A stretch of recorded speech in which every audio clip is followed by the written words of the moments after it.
Hello viewers, তাহলে আজকে আমরা যে বিষয়টা করব সেটা হচ্ছে যে একটা টি-শার্ট ডিজাইন দেখব। খুবই সিম্পল, খুব সাধারণভাবে আপনারা কিভাবে একটা টি-শার্ট ডিজাইন করতে পারবেন এবং এই টি-শার্ট ডিজাইনের এত সিম্পল টি-শার্ট ডিজাইন করেও কিন্তু ফ্রিল্যান্সিং সুন্দরভাবে করা যায়। ঠিক আছে? অর্থাৎ ফাইবারে গিগ তৈরি করতে পারবেন। ফাইবারে আপনি এই সেবাটা বিক্রি করে আর্নিং করতে পারবেন। ঠিক আছে? ফ্রিল্যান্সিং ক্যারিয়ার তৈরি করতে পারবেন। শুরু করা যাক। তো এখানে প্রথমত আমাদের এখানে একটা সেন্ট মার্টিনের দ্বীপের একটা ছবি নেওয়া হয়েছে ধরেন বা দেওয়া হয়েছে। এখানে আপনার আমাদের যে মার্কি টুলস আছে, ইলিপটিক্যাল মার্কি টুলস দিয়ে আমি কিছু অংশ বিশেষ সিলেক্ট করে নেব যাতে এটা দেখতে একটু ভালো লাগে। দেন আমি এটাকে কন্ট্রোল জে করে লেয়ার ভাইয়া কপি করে নেব, মুভ টুলস দিয়ে আলাদা করে নিচ্ছি। এটা একটি নতুন পেজ নিয়ে নিব। নতুন পেজে আমরা টি-শার্ট ডিজাইনের যে আইকনগুলো এটা আছে সেটা সাজিয়ে নিব, দিয়ে ওকে করে দিয়ে নতুন একটা পেজ নিয়ে নিলাম। এই ছবিটাকে জাস্ট নতুন পেজে নিয়ে এসে ছেড়ে দেব। দেন শিফট অল্টার চেপে সমানভাবে ছোট বড় করে নেব। তারপর এই পিছনে একটা এটা লেয়ারটাকে উইন্ডোতে যে লেয়ার, এই লেয়ারটাকে ব্যাকগ্রাউন্ড লেয়ারটাকে আমি ব্লকটাকে ছাড়িয়ে নেব ডাবল ক্লিক করে। এখানে ব্ল্যাক কালার ডি চাপলে ব্ল্যাক এন্ড হোয়াইট হয়ে যায়। এখানে কন্ট্রোল ডিলিট বা অল্টার ডিলিট চেপে ব্ল্যাক কালার দিয়ে দেবো যাতে আমরা কালার দিতে সুবিধা হয় আর কি, দেখতে সুবিধা হয়। এখান থেকে একটা সূর্যের ইয়ার ইফেক্ট আমি দিব। তো এখানে সূর্যের ইফেক্টের ছবিটা এখানে দেখতে পাচ্ছি আমরা। এখানে ডবল ক্লিক করে এটাকে ছাড়িয়ে নেব, ম্যাজিক কন্ট্রোল সিলেক্ট করে নেব, ম্যাজিক কন্ট্রোল। এখান থেকে আমরা ম্যাজিক কন্ট্রোলটা সিলেক্ট করে নেব, দিয়ে এখানে আমরা জাস্ট ব্যাকগ্রাউন্ড, একই কালারের ব্যাকগ্রাউন্ড আছে, এখানে ক্লিক করলে ব্যাকগ্রাউন্ড আমাদের সিলেক্ট হয়ে যাবে। কন্ট্রোল শিফট আই চেপে ইনভার্স সিলেকশন করে কন্ট্রোল জে করে আমাদের এই ইফেক্টটাকে আমরা নিয়ে নেব। ঠিক আছে? এফেক্টটা নিয়ে নতুন পেজে নিয়ে চলে যাবো আমরা। নতুন পেজে এখানে ছেড়ে দেবো। ছেড়ে দেওয়ার পর এটাকে একটু যথেষ্ট পরিমাণে বড় করে নেবো আমরা শিফট অল্টার চেপে।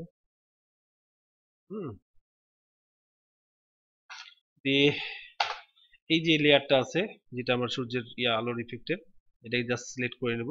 দিয়ে এখান থেকে কন্ট্রোল ডি চেপে সাদা এফেক্ট দিয়ে দেবো। কন্ট্রোল ডি চেপে ডিসিলেক্ট করে দেবো। দেওয়ার পরে এই যে ছবিটা আছে ছবিটার নিচে লেয়ারটাকে নিচে নিয়ে চলে আসবো। এখানে আমরা দেখতে পাচ্ছি যে একটা সুন্দর এটা ইফেক্ট তৈরি হয়ে গেছে। এখানে আমরা এখন যেটা করব সেটা হচ্ছে যে সেন্ট মার্টিন লেখাটা লিখব। মার্টিন লেখার পর লেখাটাকে আমরা জাস্ট একটু উপরে নিয়ে আসি। সেন্ট মার্টিন থেকে একটু ওয়ার্ক করে নিব, টাইপ টুল সিলেক্ট করার পর সেন্ট মার্টিন লেখার পর এখান থেকে টাইপ টুল সিলেক্ট করে অপশন বারে র‍্যাপ অপশন থেকে যাব। এখান থেকে ক্লিক করে নিব। এই বেন্ডটা আমরা একটু উল্টা দিকে করে নেব। ঠিক আছে? হালকা, বেশি না, হালকা করে নেব। হ্যাঁ, দেন ওকে করে নিয়ে জাস্ট এটাকে আমরা একটু স্টকে রূপান্তর করব। যাওয়ার পর স্টকে যাওয়ার পর এখান থেকে আমরা হোয়াইট কালার সেট করব। স্টক ইনসাইড আছে, আমরা আউটসাইডে দেব স্টক। হ্যাঁ, এখান থেকে আউটসাইড সাইজটা একটু কমাই দিই, এটা হোয়াইট কালার সেট করে নেব, অপাসিটি 100% থাক। দেন ওকে। এখান থেকে আমরা কন্ট্রোল টি করে এবার সিলেকশন করে জাস্ট এটাকে হালকা করে একটু অ্যাঙ্গেল করে নেব। অ্যাঙ্গেল করে নিয়ে জাস্ট এই কর্নারে বসিয়ে দেবো। আমাদের মোটামুটি টি শার্ট ডিজাইন কমপ্লিট। ঠিক আছে? এটাই করতে চেয়েছিলাম। তো এখন আমি কি করব, এই সম্পূর্ণ লেয়ার গুলোকে শিফট চেপে ধরে সব লেয়ার গুলো সিলেক্ট করে দেবো। ঠিক আছে? সরি, পিছনের দরকার নেই, এটা আর এটা আর টাইপটা শিফট সিলেক্ট করার পর শিফট চেপে ধরে সিলেক্ট করব। তারপর এটাকে চেপে ধরে নিয়ে এসে আমার যে ছবিটা আছে এই ছবির উপর নিয়ে চলে আসবো। এটা আমরা মকআপে বসাবো। জাস্ট কন্ট্রোল শিফট অল্টার চেপে ধরে সমানভাবে ছোট করে নেব। হ্যাঁ, সমানভাবে ছোট করে নেব। ছোট করে নেওয়ার পর এটাকে আমরা এই কন্ট্রোল ই চেপে মার্জ করে নিতে পারি। ছোট করে নেওয়ার পর এইটাকে আমরা জাস্ট অপশনে যাবে, ব্লেন্ড অপশনে যাব, অ্যাড লেয়ার স্টাইল থেকে। এখান থেকে আমরা জাস্ট অল্টার চেপে ধরে এখান থেকে একটু ব্লেন্ড করে দিতে পারি। ঠিক আছে? যাতে গেঞ্জিটার সাথে অ্যাড হয়ে যায়।